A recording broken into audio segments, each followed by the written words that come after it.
अत्यंत ऊर्जावान सगळ्या तयारीनिशी जातो, कुऱ्हाड घेऊन जातो. कुऱ्हाड घेऊन गेल्यानंतर पहिल्या दिवशी जेव्हा तो झाड कापतो तेव्हा त्याची झाड कापण्याची जी क्षमता असते तो जवळपास पहिल्या दिवशी 10 झाडं कापतो.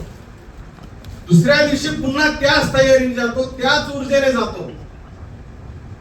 तेव्हा दुसऱ्या दिवशी त्याचे झाड कापण्याची गती ही काय होते, त्याची झाड कापण्याची गती ही कमी होते. ते झाड 10 कापण्याऐवजी तो 5 झाडं कापतो.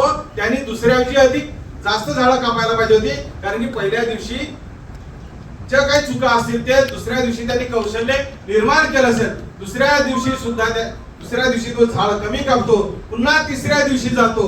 तिसऱ्या दिवशी पुन्हा पहिल्या आणि दुसऱ्या दिवसापेक्षा त्याचं झाड कापण्याची जी क्षमता आहे ती कमी होते आणि झाड तो तिसऱ्या दिवशी 3च कापतो. त्याला विचार येतो की मी त्याच तयारीने जातो, त्या क्षमतेने काम करतो, कोणते आराम न करता पहिल्या दिवसासारखा तिसऱ्या दिवसपर्यंत काम करतो.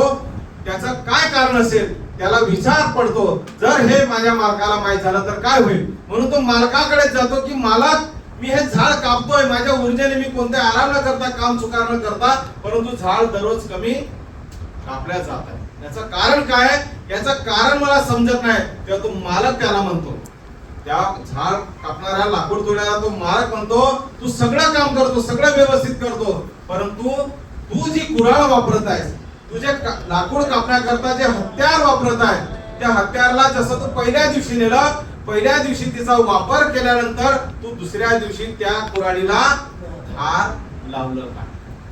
तो म्हणतो नाही. तिसऱ्या दिवशी नाही. अरे मग तू धार लावलं नाही, पहिल्या दिवशी ती बोथड झाली, तिला अपडेट करायला पाहिजे होतं.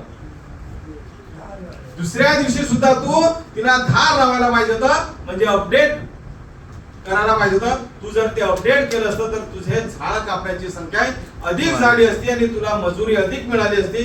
तसं सुद्धा आपलं आहे की आपण ज्याही क्षेत्रात, कोणत्याही क्षेत्र असो, त्या क्षेत्रात जेव्हा आपण काम करतो तर स्वतःला आपण अपडेट करत राहणं आवश्यक आहे. काल तुमच्याकडे सायकल असेल आणि आज बाईक आली म्हणून आपण आता पूर्ण 100% परिपक्व झालो असा जेव्हा आपण विचार केला तेव्हा आपल्याकडे 4 व्हीलर येणार नाही.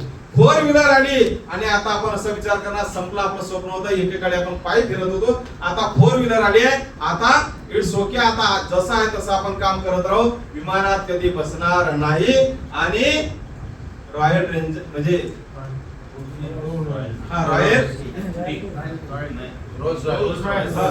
त्या गाड्या येणार नाही, BMW येणार नाही, ऑडी येणार नाही, अशा गाड्या येणार नाही, आपण मालक होणार नाही.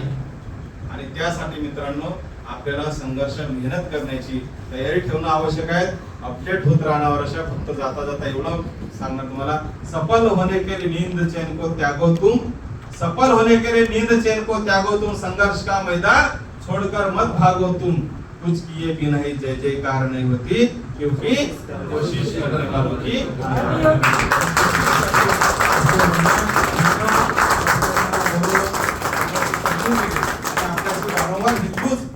करण्याची संधी देतात त्याबद्दल सच्चिदानंद आणि रावसाहेबांचं मनपूर्वक आणि आपल्या सगळ्यांचं मनपूर्वक धन्यवाद व्यक्त करतो.